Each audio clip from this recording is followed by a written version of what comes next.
The desert wind carried dust through white oaks like a whispered warning. Heat shimmered off the main street, making the wooden buildings waver like mirages. A tumbleweed scraped past the general store, caught itself on a hitching post, then broke free to continue its aimless journey. Sheriff Pat Garrett sat outside the jailhouse, his boots propped on the railing. He watched the empty street with the patience of a man who'd seen too much and expected nothing good. His badge caught the sunlight, a small star of authority in a lawless land. The coffee in his tin cup had gone cold an hour ago. He didn't care. The taste of yesterday's whiskey still coated his tongue, mixing with the bitterness of another sleepless night. 3 weeks since Billy the Kid had escaped from Lincoln County Jail. 3 weeks of tracking, losing the trail, picking it up again, only to have it vanish like smoke. "Only if you want it to be," he muttered to himself, remembering what the kid had said the last time they'd shared a drink, back when they were still something close to friends, back before the killing started. A horse approached from the east, moving slow, too slow for a man with purpose. Garrett lowered his boots and stood, hand resting easy on his gun belt. Old habits. The rider was Mexican, face weathered like ancient leather, leading a pack mule loaded with supplies. He tipped his hat as he passed. Garrett nodded back. The man kept riding. The sun climbed higher. Sweat trickled down Garrett's spine beneath his vest. He rolled a cigarette, struck a match on his boot heel, and drew the smoke deep into his lungs. The tobacco tasted like scorched earth. That's when he saw her.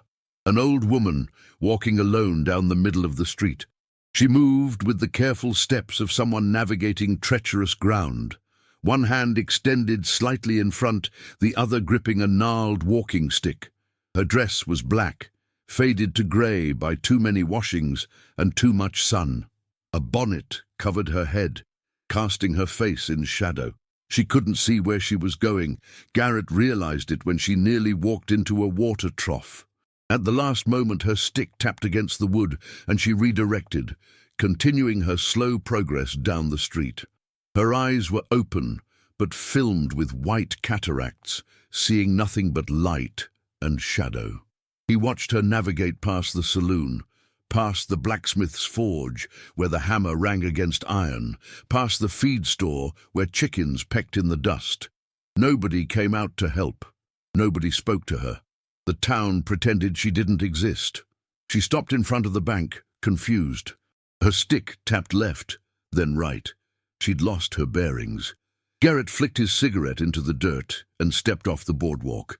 His spurs chimed with each step, a metallic whisper in the heavy silence. He approached her from behind. "Ma'am," he said, keeping his voice gentle. "You need some help?"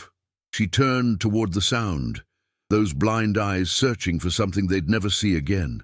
Up close, he could see the lines carved deep into her face by hardship and time. Her hands were rough, calloused from labor. She smelled faintly of lavender and wood smoke. "I'm looking for the general store," she said. Her voice was soft, worn smooth by years. "I seem to have lost my way." "You passed it about 50 yards back," Garrett said. "I can walk you there." "That's kind of you, sir." She smiled, and for a moment the weight of her years seemed to lift. "I'm not from around here, just passing through." He took her elbow gently, guiding her back up the street. Her stick tapped against the packed earth, keeping time with their slow progress. She leaned on him more heavily than he expected, fragile, breakable. "You traveling alone?" he asked. "I am now." Something in her voice closed off, a door shutting. "My son was supposed to meet me in Fort Sumner 2 weeks ago. He didn't show." "Fort Sumner's a long way from here." "Yes." She didn't elaborate. They reached the general store. Garrett helped her up the 2 steps to the boardwalk. The boards creaked under their weight. Inside, the proprietor looked up from his ledger, saw Garrett, and his expression shifted from suspicion to something like respect. "Mrs. McCarty needs some supplies," Garrett said. The name meant nothing to him then. The old woman thanked him, touching his arm with those rough hands. He tipped his hat and left her there, returning to his vigil outside the jailhouse. The afternoon stretched long and empty. The heat pressed down like a physical weight. 3 hours later, she emerged from the store carrying a small bundle. She stood at the top of the steps, stick in one hand, bundle in the other, clearly unsure which direction to go. Garrett watched from across the street. Nobody moved to help her. The town went about its business, indifferent to one more old woman, struggling to survive in a hard land. She descended the steps carefully. At the bottom, she turned right instead of left, heading toward the edge of town, where the buildings gave way to desert scrub and emptiness. Wrong direction entirely. He should have stopped her then, should have called out, guided her back. But someone shouted his name from inside the saloon, a fight breaking out, drunk miners with too much pay and not enough sense. By the time he'd knocked their heads together and thrown them into the street to sleep it off, the old woman was gone. He forgot about her. 2 days later, Deputy Wilson came riding in hard, his horse lathered and blowing. He swung down before the animal had fully stopped. "Got word from Fort Sumner," he gasped, still catching his breath. "Billy the Kid was spotted 3 miles south of town, yesterday evening." Garrett felt something cold settle in his chest. 3 miles south, that was close. Too close. How many with him? "Riding alone," they said. Alone.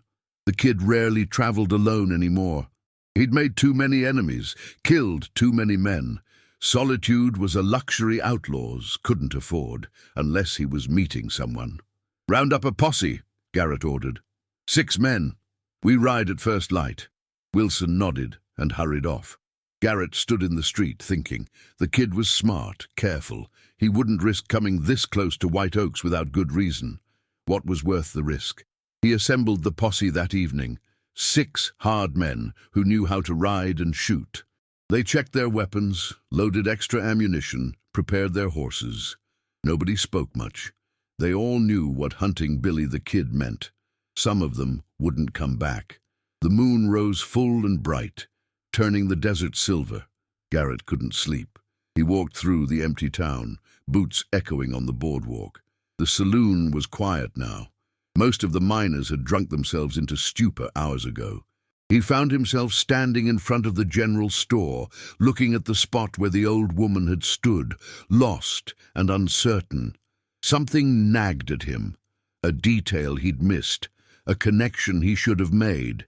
Mrs. McCarty, she'd said her name was, and her son was supposed to meet her in Fort Sumner. Garrett's blood went cold. Billy the Kid's real name was William H. Bonney. But before that, before he'd become the most wanted outlaw in New Mexico territory, he'd been Henry McCarty, born to an Irish immigrant woman named Catherine McCarty, a woman who'd raised him alone after his father died, a woman who'd loved him despite everything he'd become. "Jesus Christ," Garrett whispered. He'd helped Billy the Kid's mother, spoken kindly to her, touched her arm, and then he'd let her wander off into the desert alone and blind while he broke up a meaningless fight in a saloon. He ran back to the jailhouse, grabbed a lantern and headed east on foot, following the direction she'd gone. The moon provided enough light to see by, but not enough to track with any certainty. He called out as he walked, his voice swallowed by the vast emptiness. "Mrs. McCarty, ma'am." Nothing answered but wind. He searched for 2 hours, covering ground in widening circles. The desert at night was a different creature than by day. Cold settled into the low places. Coyotes called in the distance. Somewhere an owl hunted on silent wings. He found her 1/2 mile from town, sitting on a flat rock, her walking stick across her knees. She'd removed her bonnet. Her grey hair hung loose around her shoulders. She was humming something, a melody he didn't recognize. Irish, maybe. Old. "Mrs. McCarty," he said, approaching slowly so as not to startle her. She turned her blind eyes toward him. In the moonlight, they looked like pearls. "The kind sheriff," she said. "I wondered if you'd come." "You're a long way from town, ma'am. It's not safe out here at night." "Nowhere's safe, Sheriff. Not for people like me. Not for people like my son." She paused. "You know who he is, don't you? You've figured it out. No point in lying." "Yes, ma'am." "Are you going to use me as bait?" Arrest me to draw him out? The question hung between them like gun smoke.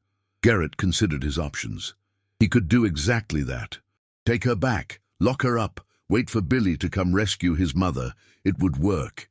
The kid would walk into any trap to save her. No, he said finally. I'm going to take you somewhere safe. She laughed, a sound like dry leaves scraping stone. There's no such place, not for his mother, not while you're hunting him. I have a job to do, Mrs. McCarty. I know, and he has a life to live, or try to.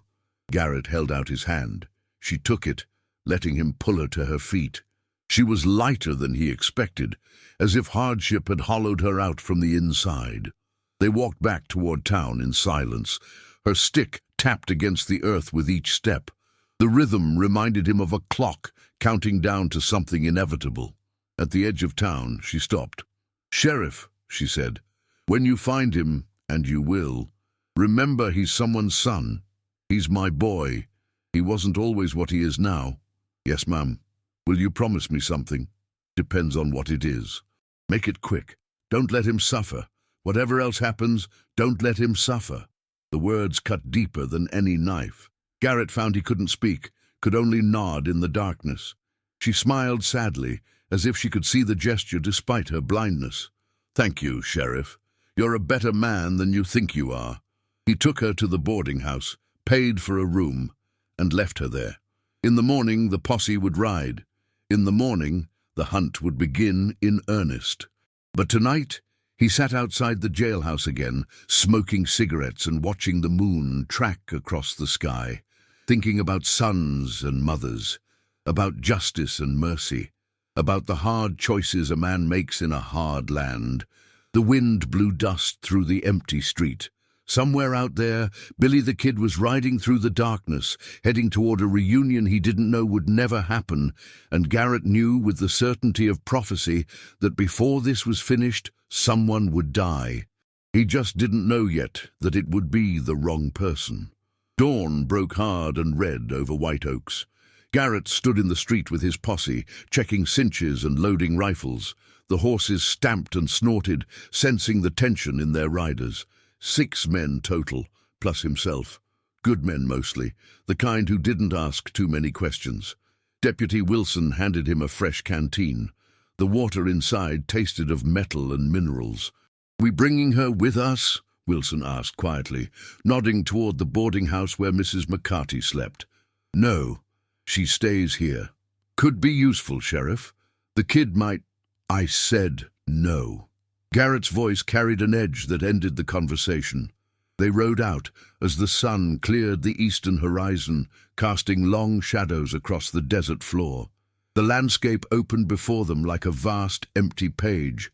Garrett led them south, toward the last reported sighting, toward whatever waited in the heat and dust. The morning passed in silence, broken only by creaking leather and the steady rhythm of hooves. They stopped once to water the horses at a seasonal spring, barely more than a muddy seep in the rocks. A lizard watched them from a nearby stone, utterly still, except for the pulse beating in its throat. "How you want to play this, Sheriff?" asked Tom McKinney, a rancher who'd lost cattle to the kids' gang. "We see him, we shoot, we try talking first." "Talking." McKinney spat tobacco juice into the dust. "That boy's killed 8 men, 9 if you count that deputy in Lincoln. Talking's a waste of breath." "Then I'll waste my breath. But we try it my way first." They rode on. The sun climbed higher, turning the air to liquid heat. Garrett's shirt stuck to his back. His eyes ached from squinting against the glare. The horizon shimmered and danced, creating phantom lakes that vanished as they approached. Around noon, they spotted the cabin. It sat in a shallow draw, half hidden by scrub mesquite and creosote bush, old adobe, crumbling at the corners. The roof had partially collapsed on one side, no smoke from the chimney, no horses visible. But something about it made Garrett raise his hand, stopping the posse. They watched. A crow landed on the ruined roof, cawed once, then flew away. "Looks abandoned," Wilson said. "Looks that way," Garrett agreed. "Tom, you and Wilson circle around back. The rest of you with me. We go in quiet. They dismounted and split up, moving on foot through the brush. Garrett's hand rested on his pistol grip. His mouth was dry, but not from thirst. This was the feeling he got before things went wrong, a prickling awareness that the world was about to shift under his feet. He approached the cabin from the front, gun drawn. The door hung crooked on one hinge. Through the gap, he could see darkness and dust motes dancing in shafts of light. "Billy!" he called out. "It's Pat Garrett. I know you're in there. Come out with your hands up and nobody gets hurt." Silence answered, absolute and complete. Garrett kicked the door. It swung inward with a screech of rusted iron. He went in fast, pistol sweeping the interior.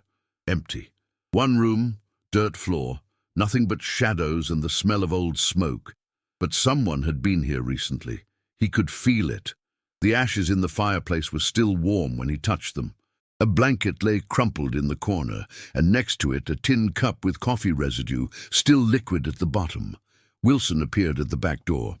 "Nothing out here, Sheriff. Tracks heading west, maybe 2-3 hours old." "Horse or foot?" "Horse, single rider." Garrett holstered his weapon and stepped back outside. The wind had picked up, carrying the scent of distant rain that would never fall. He studied the landscape, thinking. The kid was close, playing cat and mouse.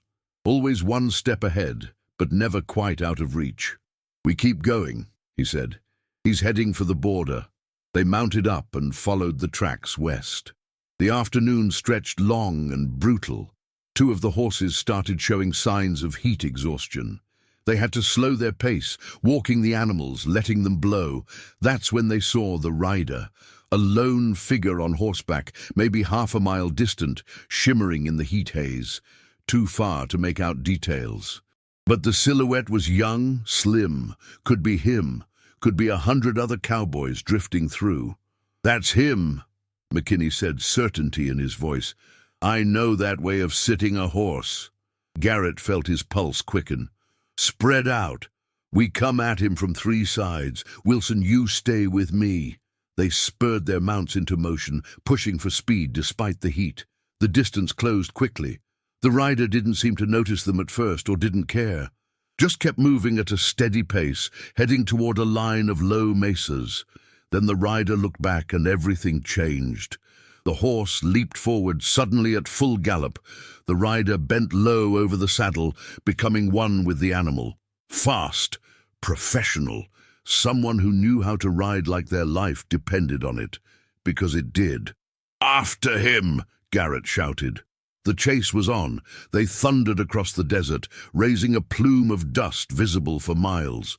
Garrett's horse was a good one, bred for endurance, but the kid's mount had fresh legs. The gap wasn't closing. They followed him into a narrow canyon, walls rising steep on both sides. Bad tactical ground. Garrett knew it, even as they committed. But there was no choice now. Turn back and lose him, or push forward and risk ambush. The canyon twisted like a snake, cutting left then right. Hoofbeats echoed off stone walls. Garrett's heart hammered in his chest. Wilson rode beside him, face set with grim determination. They came around a sharp bend and nearly collided with a horse standing riderless in the middle of the canyon. Garrett hauled on the reins. His mount reared, nearly throwing him. The other men scattered, trying to avoid a pileup. In the confusion, nobody saw the rider until it was too late. Billy the Kid stepped out from behind a boulder, rifle leveled. "That's far enough, Pat," he said calmly. They stared at each other across 20 feet of dust and sunlight. Garrett kept his hands visible, not reaching for his weapon. Behind him, the posse had their rifles up, but nobody fired. One wrong move, and the canyon would become a killing ground. The kid looked older than Garrett remembered, harder. The easy smile was gone, replaced by watchful caution, but the eyes were the same, sharp, intelligent, missing nothing. "Been a while," Garrett said, keeping his voice level. "Not long enough." Billy's rifle didn't waver. "You need to turn around, Pat. Go back to White Oaks. This doesn't concern you anymore. You're wanted for murder. Multiple murders. That concerns me plenty. Those men had it coming. That's not for you to decide."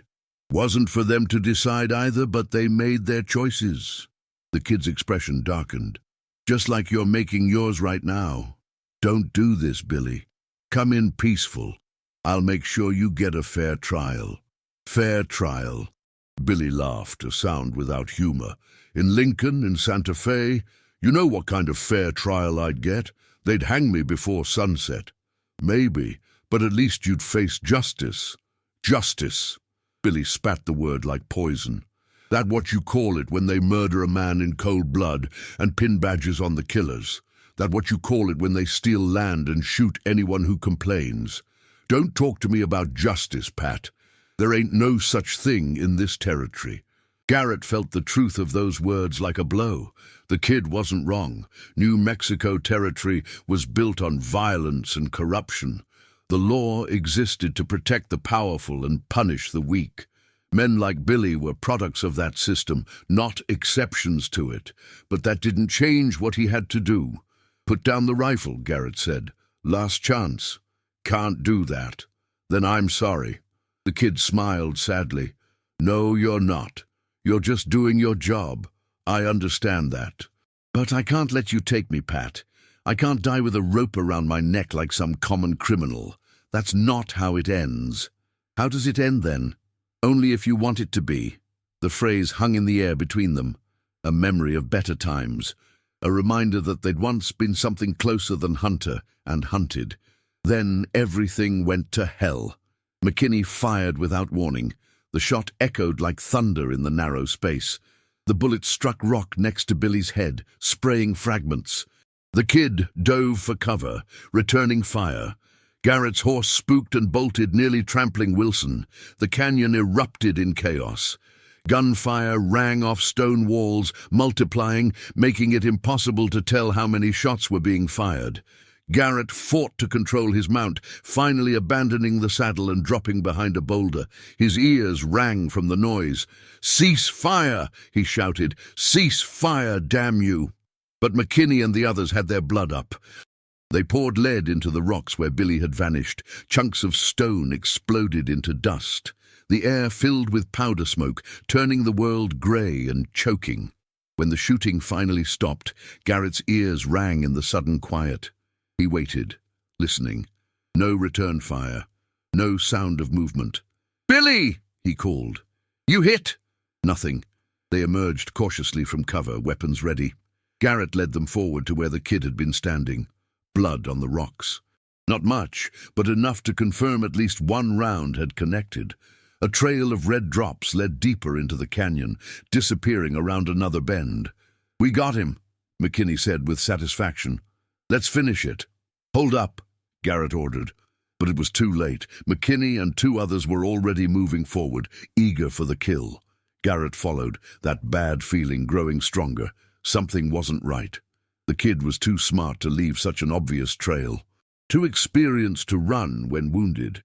They found the horse first, standing calm in a wider section of canyon. Then they found the body. It lay face down in the dust, dressed in the kid's clothing. Blood soaked the shirt between the shoulder blades. McKinney rolled it over with his boot. The face that stared up at them wasn't Billy the kid. It was younger, softer, a boy, maybe 17, with fear frozen in his dead eyes. "Jesus," Wilson breathed. Garrett knelt beside the body, checking for a pulse he knew he wouldn't find. The bullet had gone through the lung. Death would have been quick, at least. The boy wore Billy's hat, Billy's vest, rode Billy's horse. A decoy. A goddamn decoy. In the distance, thunder rumbled, but when Garrett looked up, the sky was clear and blue.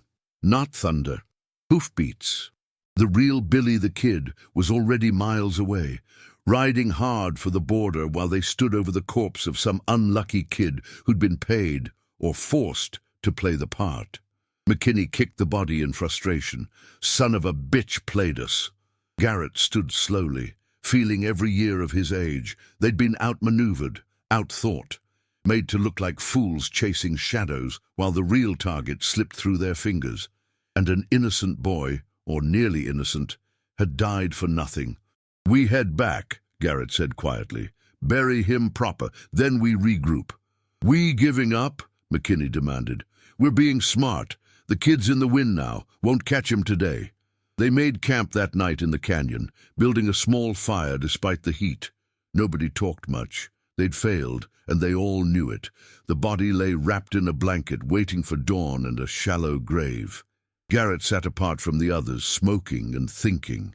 The kid had known they were coming, had prepared for it, which meant someone had talked, or Billy had eyes and ears in White Oaks, which meant Mrs. McCarty might not be as innocent as she seemed. The thought made him sick, but he couldn't ignore it. She'd arrived just before the sighting. She'd asked about her son. She'd positioned herself perfectly to observe without being suspected. Blind didn't mean helpless, didn't mean she couldn't pass information through others, but that meant, what? That he'd helped her knowing she was playing him, that her frailty and gentleness were just an act? He didn't want to believe it.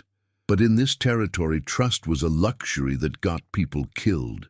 They buried the boy at first light, marking the grave with a pile of stones. Garrett didn't know his name. Nobody did. Just another casualty of a war that had no real sides, only bodies. They rode back to White Oaks in silence, and Garrett knew, with cold certainty, that this wasn't over. Not by a long shot. The real hunting was about to begin. 3 days back in White Oaks, and Garrett couldn't shake the feeling of being watched. He sat in his office, door open to catch whatever breeze the desert might offer, and studied the wanted poster on his desk. Billy the Kid's face stared back, rendered in crude ink lines that somehow captured the essential danger in those young eyes. $500 reward, dead or alive. The words mocked him. He'd had the kid in his sights, or thought he had, and come back with nothing but a dead boy and questions that multiplied like desert weeds. Boot heels on the boardwalk announced a visitor. Deputy Wilson appeared in the doorway, hat in hands, looking uncomfortable. "She's asking to see you," Wilson said. "Who?" "The McCarty woman. Says it's important." Garrett's jaw tightened. He'd been avoiding the boarding house for 3 days, not wanting to confront what he suspected. But the time had come. "Bring her here." Wilson left. Garrett stood and moved to the window, watching the street. A freight wagon rolled past, loaded with supplies for the mining camps. 2 cowboys watered their horses at the trough. Normal life continuing in a place that had never been normal. The tap of a walking stick announced her before she appeared. Wilson guided her through the door with exaggerated care, as if she might shatter at any moment. Maybe she would. "Mrs. McCarty," Garrett said, not turning from the window. "Deputy Wilson says you wanted to see me. I wanted to thank you properly, Sheriff, for your kindness the other day." Her voice was steady, betraying nothing. "I'm leaving tomorrow, heading back east." "East?" He turned to face her. "Not Fort Sumner?" "No. My son. Well, he's not coming." "How do you know that?" She smiled, and it was sad and knowing all at once. "A mother knows, Sheriff. When her child is in danger, she feels it. Like a string pulled tight across distance." Garrett dismissed Wilson with a gesture. The deputy left, closing the door behind him. Now it was just the 2 of them in the small office, the air thick with unspoken accusations. "I need to ask you something," Garrett said, "and I need you to tell me the truth." "I'll try, Sheriff, though truth is a slippery thing out here. Are you helping him? Your son? Are you passing information, acting as his eyes and ears?" The silence stretched. Outside, someone shouted a greeting. A dog barked. Life continuing while they stood frozen in this moment. "No," she said finally. "I'm not. But you knew we were coming. That day in the canyon. He was ready for us. Because you told me yourself you were going after him. That morning before you rode out. The whole town heard you assembling your posse." She shook her head slowly. "Billy's not alive because I helped him, Sheriff. He's alive because he's smart, and you're predictable." And the words stung because they were true. He had been predictable, had announced his intentions, gathered men in broad daylight, ridden out like some medieval hunting party. The kid had probably watched them leave from the hills. "That boy who died," Garrett said quietly. "Did you know about him?" "What boy?" "The decoy." The one Billy dressed up in his clothes. We shot him thinking he was your son. Her face went white. The walking stick trembled in her grip. No. Oh, God, no. Billy wouldn't use a child like that. Wouldn't he? To save his own neck? He's not a monster, Sheriff. Whatever else he is, he's not that. He's a killer. 8 men dead by his hand. Maybe 9 now. 8 men who were trying to kill him first. Her voice rose, cracking. You think he wanted this life? You think he woke up one morning and decided to be hunted like an animal? I think he made choices. We all make choices. Some of us have more choices than others. She moved forward, feeling her way to the chair in front of his desk, and sat heavily. You know what my choice was, Sheriff? Watching my boy starve or watching him steal to survive. That's what choice looked like in New York. No work for Irish, no charity for Catholics, just doors closing and men spitting at our feet. Garrett said nothing. He'd heard variations of this story before. Everyone out here had a reason for what they'd become. Most of those reasons were true. None of them changed the present. I brought him west, thinking it would be better, she continued. Cleaner air, open spaces, a chance to start fresh. And for a while it was.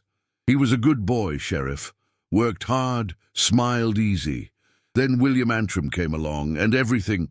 She trailed off, staring at nothing with those blind eyes. Your husband. Billy's stepfather. A man with a talent for drinking and hitting. In that order. Her jaw tightened. I was already sick by then. The consumption. Knew I was dying. Tried to leave Billy with good people, but there weren't any. Just more men with fists and bad intentions. The story unfolded slowly, painfully. A boy left alone too young. A stepfather who drove him out. Small crimes that became bigger ones. A killing in self-defense that turned him into a wanted man. Each step inevitable, like water flowing downhill. I'm not asking you to excuse him, she said. Just understand him. He's not evil, Sheriff. He's just lost. Lost people can still hurt others. They do hurt others. Yes. She nodded slowly. Yes, they do. A knock at the door interrupted them. Wilson stuck his head in. Sheriff, you got visitors. Say they're from the Territorial Governor's office. Garrett exchanged a glance with Mrs. McCarty, then nodded. Send them in. 2 men entered. Both wore suits despite the heat. Both carried themselves with the rigid posture of career bureaucrats. The older one extended his hand. Sheriff Garrett, I'm James Dolan, Special Assistant to Governor Wallace. This is Mr. Thornton, Territorial Prosecutor. Garrett shook their hands mechanically. What can I do for you, gentlemen? We're here about William Bonney, alias Billy the Kid. Dolan's eyes flicked to Mrs. McCarty, then back. The governor wants him brought in before the election. This business has gone on too long, and it's making the territory look lawless. It is lawless, Garrett said. Which is why we need to demonstrate that justice prevails. The governor is prepared to offer you additional resources, more men, better weapons, a budget for informants.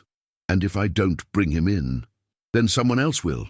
Someone who might not be as careful about keeping the body count down. Dolan's smile was thin and cold. We'd prefer you do this, Sheriff. You know the territory. You know the outlaw. But we will have results, one way or another. Threat delivered, Dolan turned to leave. Then he paused, noticing Mrs. McCarty for the first time. Really noticing. And who might this be? Nobody, Garrett said quickly. Just an old woman passing through. Passing through from where? East. Mrs. McCarty spoke before Garrett could. I'm traveling to California. My daughter lives there. Dolan studied her face, those blind eyes, the worn dress, the gnarled hands, making calculations. What's your name, ma'am? Mrs. Smith. Smith. Dolan smiled. How convenient. It's a common name. Indeed it is. He tipped his hat. Safe travels, Mrs. Smith. Sheriff, we'll expect regular reports. Good day. The 2 men left. Through the window, Garrett watched them walk to their horses, conferring quietly. Dolan looked back at the jailhouse once before mounting up. They know who you are, Garrett said. Yes. They'll have men watching you. waiting to see if Billy makes contact. He won't. You can't be sure of that. She stood, gripping her walking stick with both hands. Sheriff, I need to tell you something. Something I should have said before. Garrett waited. Outside, the wind picked up, rattling a loose shutter somewhere down the street. Billy was supposed to meet me in Fort Sumner, she said quietly, to say goodbye. He's leaving the territory, going to Mexico, then maybe South America. Somewhere he can disappear. When was this meeting supposed to happen? 2 weeks ago. But he never showed. Which means something went wrong, or he changed his mind, or... She stopped, swallowing hard. Or he's already dead and nobody's told me yet. If he's dead, we'd know. Someone would have claimed the reward. Unless he's buried in an unmarked grave somewhere. Unless someone killed him and took what he had and left him for the coyotes. Her voice broke. I have to know, Sheriff. Before I leave, I have to know if my son is alive or dead. Garrett felt something shift inside him. A loosening of the rigid certainty that had driven him for weeks. This woman wasn't his enemy. She was just a mother, blind and dying, trying to protect a son she knew she'd already lost. I'll find out, he heard himself say. I'll get word to him, through channels. Let him know you're looking for him. Why would you do that? Because you deserve to know. Because regardless of what he's done, you shouldn't have to die wondering. She reached out, found his hand, gripped it. Her fingers were cold despite the heat. Thank you, Sheriff, you're a good man.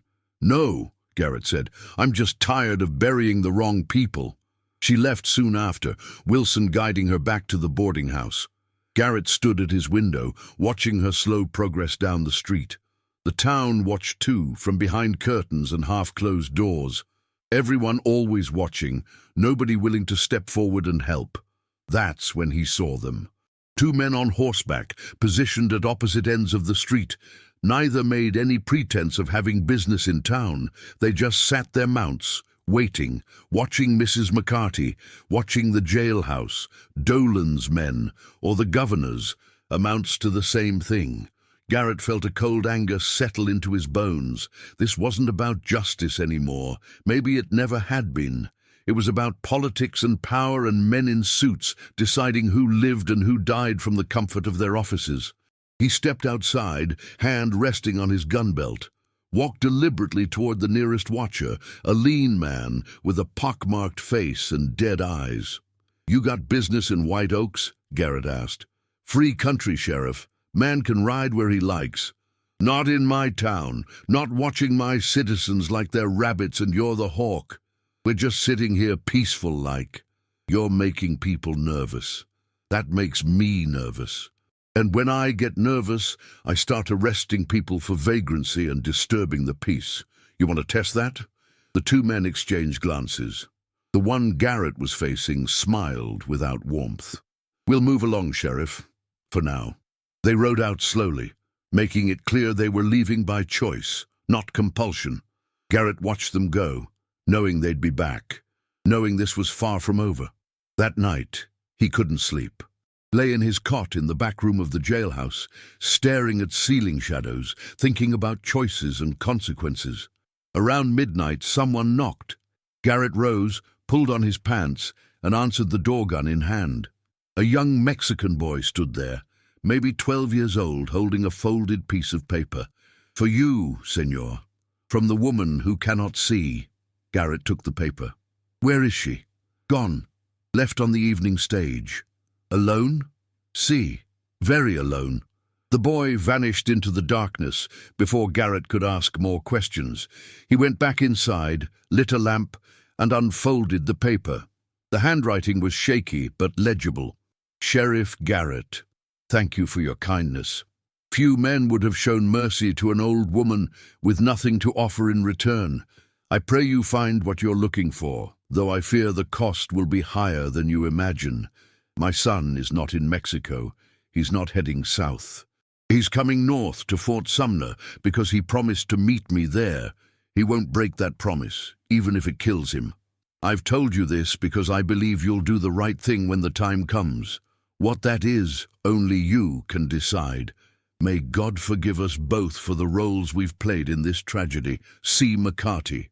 Garrett read the letter 3 times, feeling trapped jaws closing. She'd given him Billy's location, betrayed her own son or saved him, depending on how you looked at it. And now Garrett had to choose.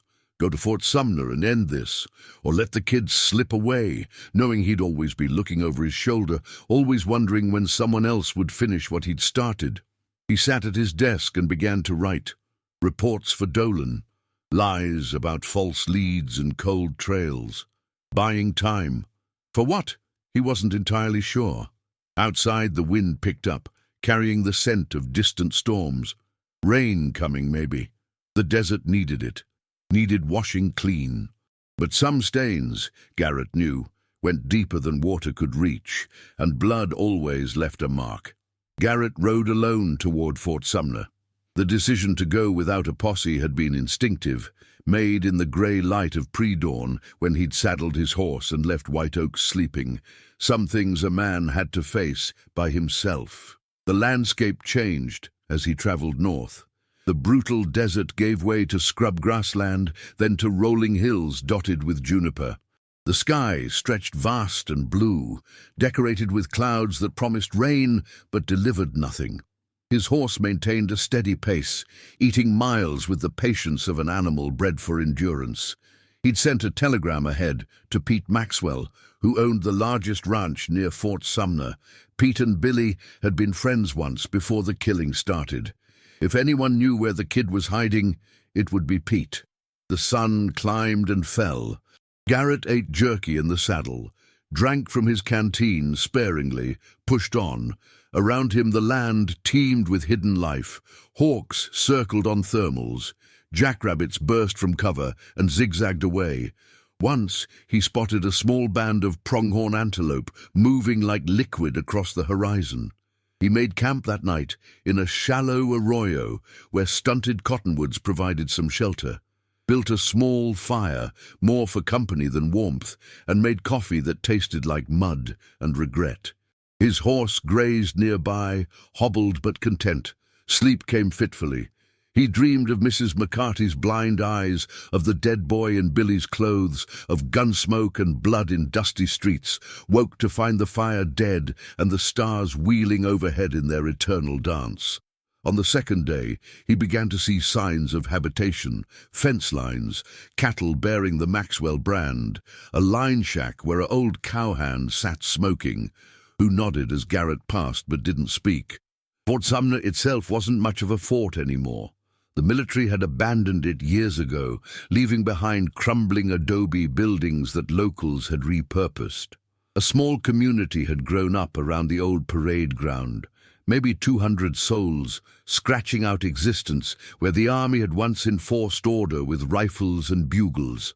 Garrett arrived at sunset, when the light turned everything to gold and shadow. He rode straight to Pete Maxwell's ranch house, a sprawling adobe compound that spoke of old money and older connections. A servant took his horse. Another led him inside. Pete Maxwell sat in his parlor, sipping whiskey despite the heat. He was a heavy man, running to fat, with intelligent eyes and hands that still bore the calluses of ranch work. He rose when Garrett entered. "Sheriff, got your telegram. Wasn't sure you'd come alone. This is a conversation, not an arrest." "Yet." "That's so." Pete poured a second glass and handed it to Garrett. "Have a seat. You look like hell." The whiskey burned going down, but it was good burn, smooth and warm. Garrett let it settle before speaking. "I need to know if he's here." "Why would you think that?" "His mother told me, before she left." Pete's expression shifted, something complicated passing across his face. "I heard she was in the territory. Heard she was sick. Dying, more like. Consumption. She wanted to see him one last time. And you're here to make that happen, or prevent it." "I don't know yet." The honesty surprised them both. Garrett took another sip of whiskey. "I've been chasing him for months, Pete. Shot a boy by mistake. Watched good men get frustrated and mean. I'm tired of it." "So what? You're giving up?" "I'm trying to find a way this ends without more bodies, but I can't do that if I don't know where he is." Pete considered this, swirling whiskey in his glass. Outside, someone was singing in Spanish. a sad melody that drifted through the open window. The smell of cooking meat wafted from the kitchen. "He was here," Pete said finally. "3 days ago. Stayed one night, moved on." "Where?" "An old shepherd's cabin up in the hills about 5 miles east. Nobody uses it this time of year. He'll be there, if he's still around." "Why are you telling me this?" "Because I'm tired too, Pat. Tired of good people getting killed over bad blood and old grudges. Billy's my friend, but I got a ranch to run, a family to protect. This needs to end." They sat in silence, drinking. The light faded from gold to purple to black. Somewhere in the house a child laughed, then was shushed by a woman's voice. "You going up there tonight?" Pete asked. "No, morning. Give him one more night of peace." "That's decent of you." "Decent's got nothing to do with it. I just want to be able to see his face when we talk." Pete showed him to a guest room. Clean sheets, a wash basin, a window that looked out over the darkened compound. Garrett lay on the bed, hands behind his head, staring at nothing. He thought about Catherine McCarty, riding east on a stagecoach, dying by inches, wondering if her son would meet his end before she met hers. He thought about the boy they'd buried in that canyon, whose name nobody knew. He thought about justice and mercy, and whether there was any real difference between them. Sleep took him eventually, dreamless and deep. Dawn came soft and pink. Garrett rose, washed, dressed, checked his weapons. Pete had left coffee and cornbread outside his door. He ate standing up, watching the sun clear the eastern hills. Pete found him saddling his horse in the stable. "You want company?" "No, but thank you for offering." "Pat." Pete stepped closer, voice low.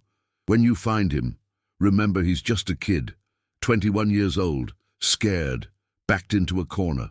"I'll remember." "Will it matter?" Garrett swung into the saddle. "Only if you want it to be." The ride to the cabin took 2 hours. Garrett followed Pete's directions, climbing into low hills where pines grew thick and the air smelled of resin and earth. A creek ran nearby, making the only sound besides his horse's breathing. The cabin appeared suddenly, nestled in a small clearing. It was rough-built, logs chinked with mud, roof of split shingles going green with moss. Smoke rose from the chimney in a thin grey line. A horse stood hobbled in the meadow, grazing. Garrett dismounted 50 yards away, tied his horse to a pine branch, and approached on foot. His hand didn't touch his gun. Not yet. He knocked on the door. "It's open," came a voice from inside, young, calm, expected. Garrett pushed the door open and stepped inside, ready to dive for cover if needed. But Billy the Kid sat at a rough table, hands visible, holding a tin cup of coffee, no gun in reach. Just a kid having breakfast in the morning light filtering through a small window. "Hello, Pat," Billy said. "Was wondering when you'd show up." They looked at each other across the small room. Garrett saw the changes 4 months on the run had made. Thinner, older around the eyes, but still young, impossibly young, to have killed so many men. "Your mother's been looking for you," Garrett said. Something flickered in Billy's expression. Pain. "I know. I couldn't make it to Fort Sumner in time. Got held up in Socorro. By the time I got there, she was gone. She left you a message, told me where you'd be." Billy smiled sadly. "She always was smarter than people gave her credit for. Probably figured you were the best person to deliver it." "What message?" "That she forgives me for all of it, for what I became, what I did. Mothers are like that." He took a sip of coffee. "You here to arrest me or kill me?" "I'm here to talk." "All right then, talk." Garrett pulled out a chair and sat. The table between them was scarred by years of use, initials carved into the soft wood by bored shepherds. Someone had drawn a crude horse. Someone else had scratched a series of hash marks, counting days or kills or lost loves. "You can't keep running," Garrett said. "Eventually they'll catch you, and when they do, it won't be me bringing you in. It'll be someone who doesn't care if you make it to trial alive." "So what? You want me to surrender, walk into a courtroom and let them hang me legal-like? I want you to testify. Against the Santa Fe ring, against the ranchers who hired you, against all the powerful men who started this war and let boys like you fight it. Billy laughed, sharp and bitter. "You think they'd let me talk? I'd be dead before I made it to the witness stand. You know that, Pat. Hell, you're probably part of it yourself and don't even realize." "I'm not part of anything except trying to keep people from dying." "Then you're fighting the wrong battle." Billy set down his cup. "This territory runs on blood and money, has since the Spanish, probably will long after we're both dust. You can't stop it. Can't even slow it down. Best you can do is choose which side you're on and hope you picked right. There are no sides, just the law." "The law?" Billy shook his head. "Pat, the law out here is whatever the man with the most guns says it is. You know that. You've always known that." They sat in silence. Outside, a crow called. Billy's horse whinnied softly. The creek burbled over stones, indifferent to human concerns. "She really forgave me?" Billy asked quietly. "That's what she said." "Did she look... was she... dying?" "Yes, but not in pain, or not showing it anyway." Billy stood and walked to the window, staring out at the morning. His back was to Garrett. One hand rested on the window frame. It would be so easy to draw and fire. End it here, in this cabin, far from witnesses and complications. Garrett's hand moved toward his gun. "I used to think I'd die old," Billy said, still staring out the window. "After everything was settled and forgiven, I'd have a ranch somewhere quiet, raise horses maybe, have a family, die in bed with grandchildren around me." He turned, and his eyes were wet. "That's not going to happen, is it?" "No." "How do you think it ends?" Garrett felt the weight of prophecy settling on his shoulders. "Badly. For both of us." "Yeah." Billy wiped his eyes roughly. "Yeah, I figured. Come back with me. Let me bring you in. I'll make sure..." "You'll make sure nothing. You're one man, Pat. You can't protect me from what's coming. Nobody can." "So what? You just keep running until someone shoots you in the back?" "Maybe. Or maybe I stand and fight. Go out on my own terms, at least. That's suicide." "Maybe. But it's my choice to make." They stared at each other, deadlocked. Two men who'd been friends, might have been brothers in a better world, now on opposite sides of an unbridgeable divide. "I have to take you in," Garrett said. "If I let you walk away, I'm done. No more badge, no more authority. Everything I've worked for, gone. I know. And you won't come peaceful." "No." "Then we're at an impasse." "Seems like." Billy moved away from the window, back to the table. He picked up his coffee cup, found it empty, set it back down. His movements were calm, resigned. A man who'd already accepted his fate. "There's a third option," he said. "What's that?" "You wait an hour. Give me time to saddle up and ride out. Then you go back to Pete's and tell him you checked the cabin and I was gone. You looked for me, couldn't find me, trail went cold. Nobody knows different. And then what? You disappear, start over somewhere. Maybe. Or maybe I ride straight into the next town and get myself killed. But that's on me, not you." Garrett stood slowly. His hand rested on his gun belt, not threatening, just there. "They'll know I let you go. Dolan's men are watching. The governor wants results." "So give them results, just not today." "Why should I?" "Because my mother asked you to do the right thing. And you're the kind of man who honors those kinds of requests, even when it costs you." The words hit harder than any accusation. Garrett felt the truth of them like a physical weight. He could arrest Billy, could shoot him if he resisted, could drag his body back to White Oaks and collect the reward and the praise and move on with his life. But he'd carry it forever. The look in Billy's eyes, the promise to a dying woman, the knowledge that justice and the law weren't always the same thing. "An hour," Garrett said. Billy's face showed surprise, then gratitude. "Thank you, Pat." "Don't thank me, just go. Ride fast and far. Don't stop, don't look back. And don't ever let me see you again, because next time I won't hesitate." "I understand." Garrett walked to the door, paused with his hand on the latch. "Billy, when you talk to your mother, however you do that, tell her I kept my promise. Tell her I tried." "I will." Garrett left the cabin and mounted his horse. He rode back down the hill without looking back, though every instinct screamed at him to turn around, to finish this while he had the chance. An hour later, when he returned with Pete Maxwell and 2 ranch hands, the cabin was empty. Billy's horse was gone. The fire was cold. Only a tin cup remained on the table, sitting where Billy had left it. "Looks like you missed him," Pete said carefully. "Yeah, looks like." They searched the surrounding hills for form's sake, found nothing, returned to the ranch as the sun set. Garrett sent a telegram to Dolan. "Suspect not at reported location. Trail cold. Continuing investigation." That night he sat on Pete's porch, drinking whiskey and watching stars emerge, wondering if he'd made the right choice, wondering if Billy would make it to Mexico, wondering if Catherine McCarty would die knowing her son was free, wondering if any of it mattered in the end. "Only if you want it to be," he whispered to the night. The stars didn't answer. They never did. 2 weeks later, Garrett received word that Billy the Kid had been spotted in Fort Sumner. The telegram came from an anonymous source, but the details were specific enough to be credible. Date, time, location. The kid was staying in Pete Maxwell's old bunkhouse, the message claimed, and he'd be there for at least 3 more days. Garrett read the telegram 3 times, feeling the jaws of a trap closing. This wasn't random intelligence. Someone wanted Billy dead, and they were using Garrett to do it. He should have ignored it, should have filed the telegram away and continued pretending the trail had gone cold. But Dolan was pressing harder now, making threats about replacement, about investigations into Garrett's competence. And there were whispers, quiet but persistent, that he'd let the kid go deliberately. So he assembled a small posse, just 2 men this time, Deputy John Poe and a local named Thomas McKinney, different from the hot-headed Tom who'd ridden with him before.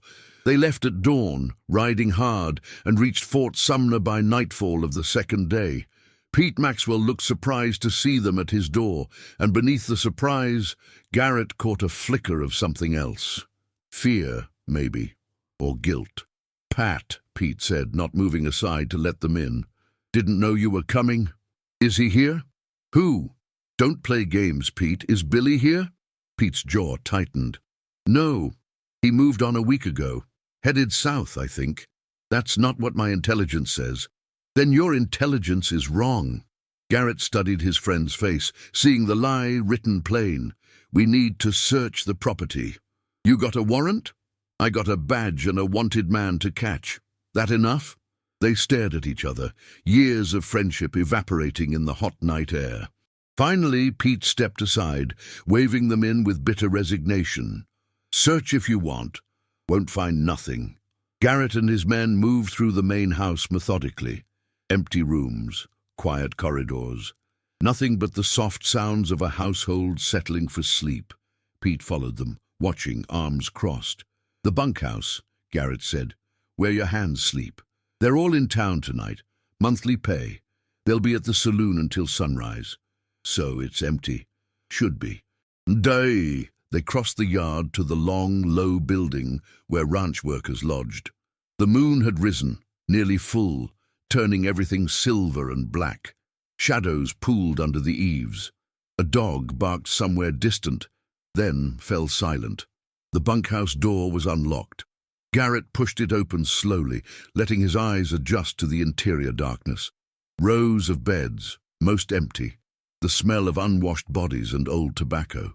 A lantern hanging from a ceiling beam, unlit. "Nobody here," Poe whispered. But Garrett felt it, that prickling awareness, the sense of being watched. Someone was here, hiding, waiting. "Billy," he called softly, "I know you're here.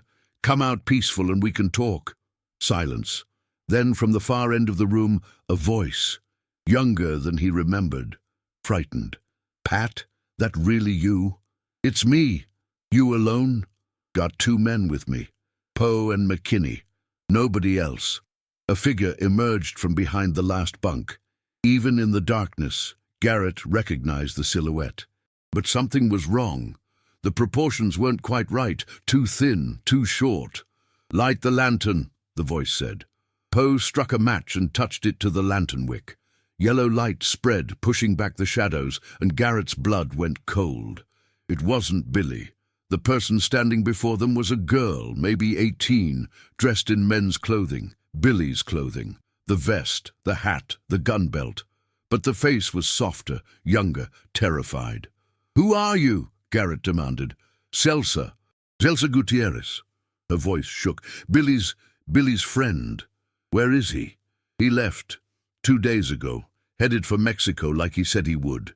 "Then why are you wearing his clothes?" She didn't answer, just stood there trembling. And Garrett understood. A decoy. Again. Billy had dressed her up, positioned her here, knowing someone would report it. Knowing Garrett would come. Buying himself more time to run. "Jesus," Poe muttered. "He played us again." Garrett felt rage building, hot and bitter. "Did he pay you? Force you what?" "He's my friend." Celsa lifted her chin with defiance. "He asked me to help and I said yes. That's all. You know what you've done? You've made yourself an accomplice. I could arrest you right now." "Then do it," she spread her hands. "Lock me up. But it won't change nothing. Billy's gone, and you ain't gonna find him." Garrett turned and walked out of the bunkhouse, breathing hard. Behind him, he heard Poe questioning the girl, but the words were just noise. He stood in the yard, fists clenched, staring at the moon. Pete emerged from the main house, walking slowly across the yard. He stopped a few feet away, hands in pockets. "You knew," Garrett said. "You knew he'd set this up. I knew he was scared, knew he was trying to survive. You lied to me, Pete, to my face, after everything. You would have done the same for a friend." "Would I?" Garrett turned, and his hand was on his gun without thinking. "Would I betray everything I stand for? Would I obstruct justice and harbor a fugitive and look a man in the eye and lie?" "Yes." Pete's voice was quiet but certain. "If it came down to it, if it was between your duty and your heart, yeah, you would. Because that's what makes you human instead of just a badge." Garrett wanted to hit him, wanted to scream, wanted to ride back to White Oaks and burn his badge and forget this whole goddamn territory existed. But he just stood there, shaking with suppressed fury, because Pete was right, and they both knew it. "Where is he really?" Garrett asked. "I don't know. And that's the truth. But you know someone who does." Pete said nothing, which was answer enough. "Tell me." "Can't do that, Pat. Then I'm arresting you for obstruction." "Go ahead. Lock me up. I still won't tell you." They stood facing each other in the moonlight, two men who'd once been friends, now on opposite sides of a line neither wanted to cross. Behind them, Poe and McKinney emerged from the bunkhouse with Celsa between them. "Sheriff, what you want us to do with her?" Poe called. Garrett looked at the girl, seeing fear and courage mixed in equal measure. Another kid caught up in something bigger than they understood, another casualty of this endless cycle of violence and vengeance. "Let her go," he said. "But Sheriff, I said let her go. She's not the one we want." Poe released Celsa's arm. She stood uncertain for a moment, then ran toward the main house, disappearing into its shadows. Pete watched her go, then turned back to Garrett. "Thank you," he said. "Don't thank me. Just tell me one thing. Is Billy really going to Mexico?" "That was the plan, last I heard." "And if I ride south, will I find him?" Pete hesitated, and in that hesitation, Garrett saw the truth. Billy wasn't going south. He was going north or east, or maybe he'd doubled back west. Anywhere but where everyone expected. "He's smarter than you give him credit for," Pete said finally. "And he's desperate. That's a dangerous combination." "I know. So what now?"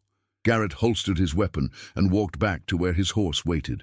Poe and McKinney followed, confusion written on their faces. They mounted up in silence. "Pat," Pete called as they prepared to leave. "For what it's worth, I'm sorry. So am I." They rode out of Fort Sumner in the dead of night, the moon lighting their path. Nobody spoke. There was nothing to say. They'd been outmaneuvered again, made to look like fools chasing shadows while the real target slipped further away. But Garrett was thinking, piecing together conversations, looks, half-truths. Billy wasn't running anymore. He couldn't afford to. Every town knew his face. Every lawman wanted his head. Running just meant dying somewhere unfamiliar. No. Billy was circling back, returning to familiar ground. Somewhere he felt safe, where friends might shelter him. Somewhere close to Fort Sumner, but not in it.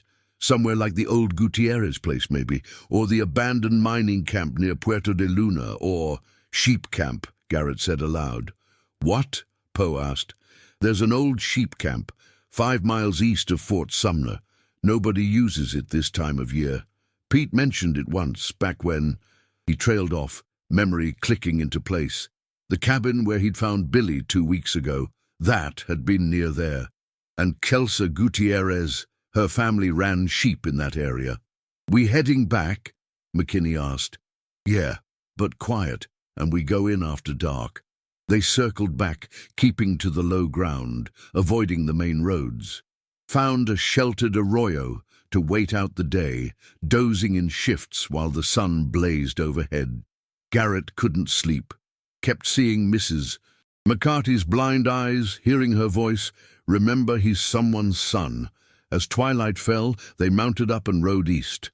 The sheep camp appeared as the last light faded, a collection of rough shelters and pens, mostly empty. But one building showed signs of recent occupation, smoke from earlier cooking, fresh horse droppings, boot prints in the dust. Garrett dismounted and approached on foot, gun drawn. Poe and McKinney spread out, covering the exits. The building had no door, just a canvas tarp hanging over the entrance. Through gaps in the fabric, Garrett could see lamplight flickering inside. He pulled back the tarp and stepped through. Billy the Kid sat on a crate, cleaning his gun. He looked up, saw Garrett and smiled sadly. Knew you'd figure it out eventually, Billy said. You're smarter than you pretend to be, Pat. Put the gun down, Billy. Can't do that. You know I can't. Don't make me shoot you. Then leave. Walk away. Pretend you never found me. I can't do that either. They looked at each other across the small space. Outside, night insects chirped. A horse whinnied softly. The moment stretched, taut as a wire. Your mother died, Garrett said. 3 days ago. Got word this morning. Billy's face crumpled. The gun in his hands wavered, forgotten. No, she can't. I was supposed to. We were supposed to say goodbye. I'm sorry, Billy. I truly am. Did she... Billy's voice broke. Did she suffer? The telegram said she went peacefully, in her sleep. No pain. Billy set his gun aside and put his head in his hands. His shoulders shook with silent sobs. Garrett stood watching, gun still drawn, but pointing at the floor now. This was the moment. Billy was unarmed, vulnerable, broken. One shot, and it would all be over. But Garrett couldn't pull the trigger, couldn't execute a crying boy mourning his mother. Whatever Billy had done, whatever he'd become, he was still human. Still someone's son, now orphaned and alone in a world that wanted him dead. Come with me, Garrett said quietly. Let me bring you in. We'll make sure your mother's buried proper. You can see her one last time, say goodbye. After that, we'll figure something out. Billy raised his head, tears streaming down his face. You're lying. There's nothing to figure out. They'll hang me, Pat. You know they will. Maybe, but at least you'll see her first. At least you'll have that. The offer hung between them. Outside, Poe called softly, Sheriff, everything all right in there? Fine, Garrett called back. Just talking. Billy wiped his eyes roughly. He looked at his gun on the crate, then at Garrett, then back at the gun, making calculations, weighing options. If I come with you, he said slowly, you promise I get to see her. Buried or not, I get to pay respects. You have my word. The word of a lawman hunting me for 8 months. The word of a man who knew your mother, who made her a promise. Billy laughed bitterly. Yeah, I guess that means something. He stood slowly, hands raised. Garrett moved forward with handcuffs. Their eyes met as the iron closed around Billy's wrists, and Garrett saw resignation there, acceptance, a kind of relief almost. The running was over. Whatever came next, at least the endless flight was done. Let's go, Garrett said. They emerged from the shelter. Poe and McKinney stared, clearly surprised the kid had surrendered. Billy stood quiet between them, head down, chains rattling softly. They rode through the night toward White Oaks, Billy's horse trailing behind Garrett's. Nobody spoke. The only sounds were hoofbeats and wind, and the distant cry of a coyote. As dawn broke, Garrett looked back at his prisoner. Billy sat slumped in the saddle, exhausted, grieving, defeated. For the first time since this whole thing started, Garrett felt no satisfaction, no sense of justice served, just sadness, deep and terrible and complete. The sun rose red and angry, painting the desert in blood tones. And Garrett knew this wasn't over, not by a long shot. They reached White Oaks 3 days later, riding in at dusk. Word had spread somehow, it always did, and a crowd gathered in the street to watch the famous outlaw brought in. Some cheered, others stood silent. A few looked afraid, as if Billy might break free at any moment and start shooting. Garrett led Billy straight to the jailhouse, ignoring the calls and questions from the crowd. Deputy Wilson held the door open, eyes wide at the sight of the kid in chains. "Lock him in the back cell," Garrett ordered. "Nobody talks to him without my say-so." Nobody. Wilson nodded and led Billy away. The kid went without resistance, shuffling in leg irons, head down. He looked smaller somehow, diminished by captivity, just a scared kid in a cage. Garrett collapsed into his desk chair, suddenly exhausted. The ride had been long and tense, every moment waiting for Billy to try something. But the kid had stayed quiet, cooperative, lost in his own thoughts. The door burst open. James Dolan strode in, all smiles and congratulations. "Sheriff Garrett, outstanding work. The governor will be pleased, very pleased." He extended his hand. Garrett didn't take it. "The kid gets to attend his mother's funeral," Garrett said flatly. "That was the agreement." Dolan's smile faltered. "Agreement? Sheriff, you arrested a wanted criminal. There's no agreement involved. I gave him my word. Your word means nothing compared to the law. William Continua, 2058. Bonnie will stand trial in Lincoln County for the murder of Sheriff William Brady and others. The funeral, if there even is one, is irrelevant." Garrett stood, hand moving to his gun. "I gave him my word, and I'm overriding it. As of now, I'm taking custody of the prisoner in the name of the territory. He'll be transported to Lincoln tomorrow morning under armed guard." "Like hell he will." Dolan's expression hardened. "Sheriff, don't make me question your loyalty. There have been concerns about your handling of this case, about whether you've been entirely forthcoming." The threat was clear. Garrett felt rage building, hot and fierce. But beneath it a cold calculation. He was one man. Dolan had the governor, the courts, the full weight of territorial authority. Fighting this was suicide. "When's the funeral?" Garrett asked quietly. "Tomorrow, noon. I suppose we could delay transport until after." "No. He goes to the funeral. I'll take him personally, shackled, under guard. But he goes." Dolan considered this, weighing politics against cruelty. Finally, he nodded. "Fine, but I'm sending 2 U.S. Marshals with you. Insurance. Whatever keeps you sleeping at night." Dolan left, taking his smug satisfaction with him.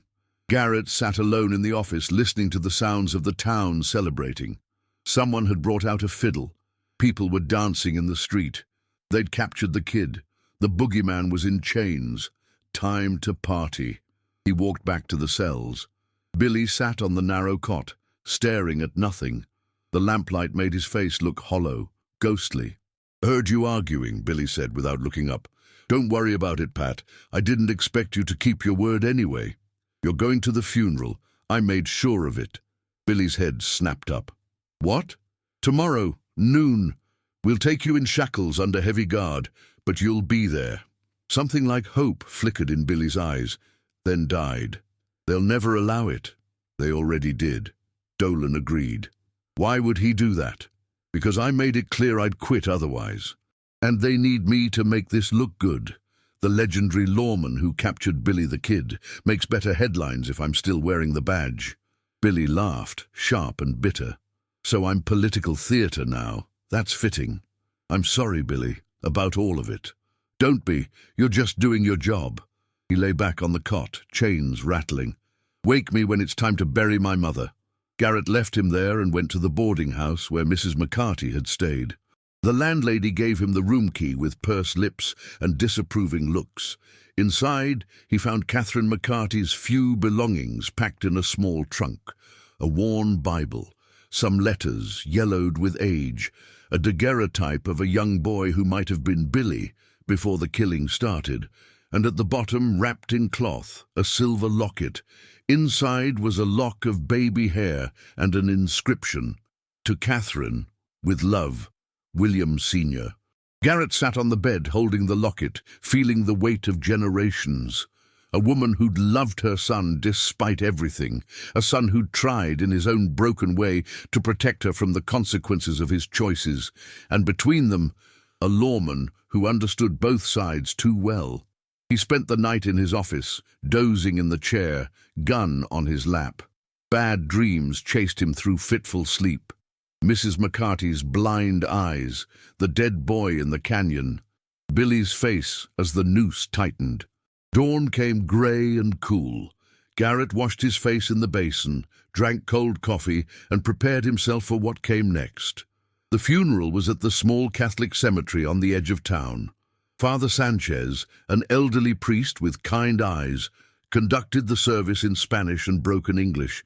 Maybe 30 people attended, mostly old women who'd known Catherine, plus the curious townfolk who wanted to see the famous outlaw cry. Billy stood between two U.S. Marshals, heavily shackled, head bowed. He didn't cry, didn't speak, just stood there as his mother's plain pine coffin was lowered into the hard ground. When it was done, Father Sanchez offered to let Billy say a few words. The marshals looked at Garrett. He nodded. The chains were removed from Billy's hands but left on his feet. He shuffled forward to the grave's edge, knelt awkwardly, and placed one hand on the disturbed earth. "I'm sorry, Ma," he whispered. "Sorry for everything. For what I became, for making you worry, for not being there at the end." His voice cracked. "I tried. I really did try to be better, but the world, it doesn't let people like me be better. It just pushes us down until we push back, and then we're monsters." He pulled something from his pocket, the silver locket Garrett had found, leaned forward and placed it on top of the grave. "I love you, Ma. Always did. Always will." He stood, wiped his eyes roughly, and turned back to the marshals. They reshackled his hands without gentleness. Garrett watched, feeling something break inside his chest. As they led Billy away, a woman stepped forward from the crowd, young, Mexican, pretty. Garrett recognized her, Chelsea Gutierrez, still wearing men's clothes. "Billy!" she called. "We're with you! You ain't alone!" One of the marshals moved to stop her, but Garrett held up a hand. "Let her have this. Let Billy have this one small comfort." Billy turned, met Celsa's eyes, and smiled. A real smile, sad but genuine. "Thank you, amiga. Take care of yourself." They loaded him into a wagon for the journey to Lincoln. Garrett stood watching as it pulled away, dust rising behind the wheels. The crowd dispersed slowly, returning to their lives, the entertainment over. Father Sanchez approached, walking stick-tapping on the hard ground. "You did a good thing, Sheriff. Letting him say goodbye. Doesn't feel good. Mercy rarely does. But it's necessary anyway." Garrett looked at the fresh grave, the silver locket catching sunlight. "Do you think she forgave him? Really? I think a mother's love is bigger than sin, bigger than law. She loved him when he was born, and she loved him when she died, and nothing in between changed that." The priest touched Garrett's shoulder. "The question is, Sheriff, can you forgive yourself?" The words cut deep. Garrett had no answer. He walked back to town alone, boots raising small clouds of dust with each step. At the jailhouse, Wilson met him with a telegram. "Just came in, from the governor's office." Garrett opened it and read, "William H. Bonney, convicted in absentia. Sentence, death by hanging. Execution, scheduled for May 1st. Lincoln. Your presence required as arresting officer, 2 weeks." Billy had 2 weeks to live. Garrett crumpled the telegram and threw it in the corner. Wilson watched, uncertain. "Sheriff, you all right?" "No, I'm not all right. None of this is all right." He spent the next week in a haze, going through the motions of his job, but feeling disconnected from everything. The town had moved on, already forgetting Billy the Kid now that he was locked away. New scandals emerged. A miner shot his partner over a card game. 2 ranchers feuded over water rights, life continuing its messy, violent course. On April 28th, 3 days before the scheduled execution, another telegram arrived. Bonnie escaped, killed 2 guards, last seen heading north. All available lawmen to pursue. Dolan Garrett read it 3 times, feeling something like relief wash over him. Billy had gotten away, cheated the rope, bought himself more time at least. But that relief curdled quickly. Billy would never stop running now, would never surrender again. This would end with him dead in some dusty street or lonely canyon, shot by bounty hunters or lawmen or someone settling a grudge. Unless Garrett made his decision. He assembled no posse this time. Told Wilson he was checking some leads south, would be back in a week. Rode out alone, heading not south but north, toward Fort Sumner, toward where he knew Billy would go, because he understood now. Billy wasn't running anymore. He was seeking the one place he'd felt safe, the one person who'd offered him kindness without judgment. He was going to his mother's grave. Garrett reached Fort Sumner at sunset on the 4th day. The town was quiet, wary. They'd heard about the escape, about the dead guards. Nobody wanted trouble. Pete Maxwell sat on his porch, looking old and tired. He saw Garrett ride up and just shook his head. "He ain't here, Pat." "I know where he is." "Then you know what you have to do." "Yeah." Garrett dismounted slowly. "I know." He walked to the cemetery alone, in the fading light. Found Billy sitting beside his mother's grave, back against the headstone Garrett had arranged to be placed there. Catherine McCarty, born 1829, died 1881, beloved mother. Billy looked up as Garrett approached. No surprise in his eyes, just acceptance. "Figured you'd come," Billy said. "Figured you'd know." "Why'd you kill those guards, Billy? They were just doing their jobs." "They tried to stop me. I can't be stopped, Pat, not anymore. I'm done running, done hiding, done pretending there's any way out of this except dying." Garrett's hand rested on his gun. "Stand up." "Why, so you can arrest me again? So they can hang me for real this time?" "Stand up, Billy." Billy stood slowly, hands at his sides. No weapons visible. Maybe he'd thrown them away, or maybe they were hidden. Didn't matter. "Only if you want it to be," Billy said softly. The phrase hung between them, heavy with memory. Garrett drew his gun, aimed at Billy's chest. His hand was steady. His aim was true. One shot, and this would all be over. "I'm sorry," Garrett whispered. "I know." Billy smiled sadly. "Tell them I fought. Tell them I drew first. Give them a story they can believe." "Billy, do it, Pat. Please. Don't make me die with a rope around my neck. Don't make me strangle slowly while people watch and cheer. Let me go quick. Let me go free." Tears ran down Garrett's face, but his hand didn't waver. He thought of Mrs. McCarty asking him to make it quick. Thought of all the dead boys and broken promises and harsh justice of the frontier. "Any last words?" Garrett asked. Billy looked at his mother's grave, then back at Garrett. "Tell her I made it home." Garrett pulled the trigger. The shot echoed across the cemetery, sending crows bursting from nearby trees. Billy fell backward, clutching his chest, and lay still beside his mother's grave. Blood soaked into the same earth that covered her. Garrett stood over him, gun smoking in his hand. Billy's eyes were open, staring at the darkening sky, a small smile on his lips. Free at last, people came running. Pete Maxwell, Father Sanchez, townspeople curious about the gunshot. They found Garrett standing there, tears on his face, gun still drawn. "He came at me," Garrett said mechanically. "Went for his weapon. I had no choice." Nobody questioned it. Nobody looked too hard at the body, noting the angle of the wound, the lack of a gun in Billy's hand. They wanted it to be true, needed it to be true. The story of the outlaw who died fighting, not the boy executed beside his mother's grave.